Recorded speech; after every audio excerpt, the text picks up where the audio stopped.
Hello friends, मेरा नाम सोरघम है और मेरा हिंदी नाम ज्वार है और मैं यहाँ आपके साथ अपनी कहानी साझा करने के लिए हूँ।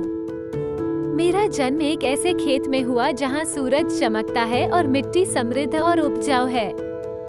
मेरी यात्रा एक किसान द्वारा बोए गए एक छोटे से बीज के रूप में शुरू हुई, जिसने मेरी देखभाल की और प्यार और ध्यान से मेरा पालन पोषण किया। मैं ज्वार हूँ, मिलेट्स परिवार का सदस्य हूँ। अपनी लचीलापन और बहुमुखी प्रतिभा के लिए जाना जाता हूँ। मेरे बारे में सबसे दिलचस्प चीजों में से एक ये है कि मैं अपने चचेरे भाई पल मिलेट अर्थात बाजरा से अलग हूँ। हालांकि हम एक जैसे दिख सकते हैं, लेकिन कुछ प्रमुख अंतर हैं जो हमें अलग करते हैं। ज्वार और बाजरा के बीच एक बड़ा अंतर हमारी शारीरिक बनावट है। जबकि बाजरा में बड़े बीज और मोटे डंठल होते हैं, मेरे पास छोटे बीज और पतले डंठल होते हैं।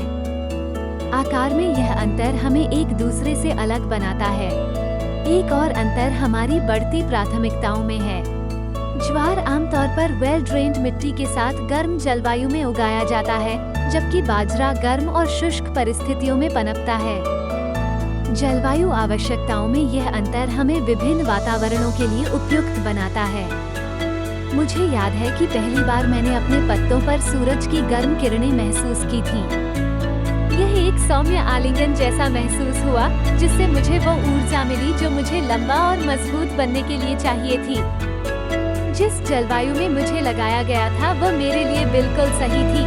ना बहुत गर्म, ना बहुत ठंडा, लेकिन बिल्कुल सही। जैसे जैसे मैं बड़ा हुआ, मैं महसूस कर सका कि मेरे नीचे की मिट्टी समृद्ध और अधिक पौष्टिक होती जा रही है। किसान ने ये सुनिश्चित करने के लिए बहुत ध्यान रखा कि मेरे पास फलने फूलने के लिए आवश्यक सभी चीजें हों: पोषक तत्व, पानी और कीटों और बीमारियों से सुरक्षा। मैंने आसमान से गिरे बारिश के पानी को पी लिया। हर उस बूंद के लिए आभारी हूँ जिसने मुझे बढ़ने में मदद की। मुझे वे दिन याद हैं जब आसमान में काले बादल छा जाते थे और तूफान आने का खतरा होता था।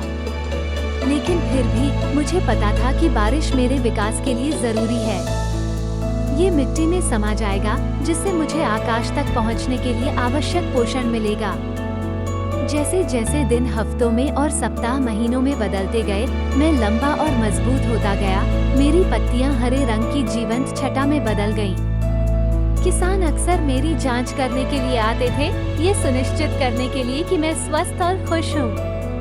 और फिर एक दिन मुझे पता था कि अब समय आ गया है। किसान हाथ में दरांती लेकर मुझे और मेरे साथी बाजरे के पौधों की कटाई के लिए तैयार होकर खेत में आया।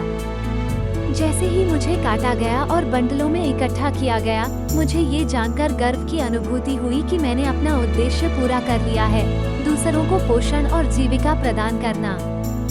और इस प्रकार ज्वार के रूप में मेरी कहानी समाप्त हो गई।